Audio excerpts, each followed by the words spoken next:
జయ నారసింహ జయ జయ నారసింహ.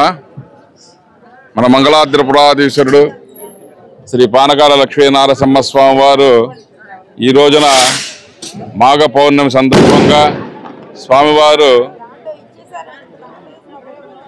సీతానగరంలో బయలుదేరి స్వామికి ఇక్కడి నుంచి సీతానగరం వెళ్ళి అక్కడ ఉన్నటువంటి శ్రీ వీరాంజనేయ స్వామి వారి యొక్క దేవస్థానంలో స్వామివారికి అక్కడ వైఘానస ఆగమయుక్తంగా విక్షక్షేణ ఆరాధన, పుణ్యావచనము, పంచామృత స్థపన కార్యక్రమం జరుగుతుంది. తదనంతరం స్వామివారి యొక్క అన్నప్రసాదాన్ని స్వామివారి దగ్గర వచ్చే భక్తులందరికీ కూడా ఆ యొక్క అన్నప్రసాదాన్ని వితరణ చేయటం. తదనంతరం స్వామివారు అక్కడి నుంచి 2 గంటలకి సీతానగరం నుంచి బయలుదేరి కృష్ణానది యొక్క ఒడ్డున బయలుదేరి కనకదుర్గమ్మ వారి యొక్క ఒడ్డు వరకు కూడా విజయవాడ వరకు వెళ్ళి ఆ యొక్క తపోత్సవ కార్యక్రమాన్ని స్వామివారి గరుడ వాహనం మీద వరుసల భక్తులందరికీ కూడా దర్శన భాగ్యాన్ని కల్పిస్తూ ఉంటారు. సర్వతీర్థ జలం పుణ్యం పావనం సర్వకారణం విష్ణు పాదోద్భవం శుద్ధం సర్వమంగళదాయన. ఈ సర్వతీర్థాలన్నీ కూడా స్వామివారి యొక్క పాదపద్మాల నుంచి వస్తూ ఉంటాయంట. అటువంటి జలంలో కృష్ణా, గోదావరి, కావేరి, తుంగభద్ర ఇటువంటి జలాలన్నీ కూడా జీవనదులు. అటువంటి జీవనదుల్లో మనకి అతి సమీపంలో ఉండే శ్రీ కృష్ణమ్మ దగ్గరికి స్వామివారు వెళ్ళి అక్కడ స్నానాన్ని ఆచరించి ఆ యొక్క తపోత్సవ కార్యక్రమంగా స్వామివారి ఆ యొక్క నదిపైన విహరిస్తూ ఉంటారు. ఆ కృష్ణమ్మ అనుకుంటూ ఉంటుంది, మనం చేసేటువంటి పాపాలన్నీ కూడా మనం నది స్నానం చేసి మాఘ పౌర్ణమి రోజున కానీ ఇట్లాంటప్పుడు పర్వదినాల్లో చేసి నదీ స్నానాల్లో మనం చేసిన తర్వాత మన యొక్క పాపాలన్నీ కూడా పోయి మనము పుణ్యాత్ములుగా ఉండి వాటి నుండి కూడా మనం విముక్తి చెందామని మన పురాణాలు చెప్పినాయి. అటువంటిప్పుడు ఆ తల్లి అనుకుంటూ ఉంటుంది, ఇటువంటి అన్నీ కూడా నేను భరిస్తున్నాను, నన్ను రక్షించే వారు ఎవరు అని చెప్పేసి ఆ కృష్ణమ్మ తల్లి అనుకున్నప్పుడు మన స్వామివారు అక్కడ ఆ తపోత్సవంగా కృష్ణానది మీద విహరించుతున్నప్పుడు ఆ అమ్మ కూడా మనం చేసినటువంటి పాపపుణ్యాలను కూడా భరించి ఉంది కాబట్టి వాటన్నిటిని కూడా స్వామివారు స్వీకరించి కృష్ణమ్మ తల్లికి స్వామి యొక్క దివ్య మంగళాశాసనాలు అందిస్తూ ఉంటారు. అటువంటి యొక్క మహోత్తర కార్యక్రమంలో మన మంగళాద్రి పురాధీశ శ్రీ పానకాల లక్ష్మీ నారసింహ స్వామివారు ఈ రోజున మాఘ పౌర్ణమి సందర్భంగా స్వామివారు బయలుదేరుతున్నారు. మళ్ళీ పౌర్ణమి రోజున స్వామివారు దివ్య రథోత్సవంగా స్వామివారి కళ్యాణ మహోత్సవం జరుగుతుంది. మార్చి 5 నుంచి స్వామి యొక్క బ్రహ్మోత్సవాలు మొదలవుతాయి. 14వ తారీఖున మళ్ళీ పౌర్ణమి రోజున స్వామి యొక్క దివ్య రథోత్సవం జరుగుతుంది. కాబట్టి భక్తులందరూ కూడా స్వామివారి యొక్క కృపాకటాక్షలు అందరూ పొందాలని చెప్పేసి స్వామి యొక్క దివ్య మంగళాశాసనాలు తెలియవలసిన శ్రీ పానకాల లక్ష్మీ నారసింహ స్వామివారి యొక్క దేవస్థానం తరఫున ఈ యొక్క కార్యక్రమాన్ని మా సహాయ కమిషనర్ అయినటువంటి శ్రీ అన్నబరెడ్డి రామకోటి రెడ్డి గారి యొక్క పర్యవేక్షణలో మా యొక్క దేవస్థాన సిబ్బంది అంతా కూడా ఈ యొక్క స్వామి సేవలో ఉన్నాం. కాబట్టి భక్తులందరూ కూడా వచ్చి మీకు స్వామి యొక్క కృపా కటాక్షాలు తెలియబోస్తున్నాం. కాబట్టి జై నారసింహ, జై జై నారసింహ.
చూడండి బావగారు ఫ్రంట్ పేజీలో పడ గురుగారు చూసారా? గురుగారు లేచారు అదే వేస్తారు మామూలుగా. ముందు అంజనాంటి పడాలి. ముందు అంజనాంటి పడితే చాలు.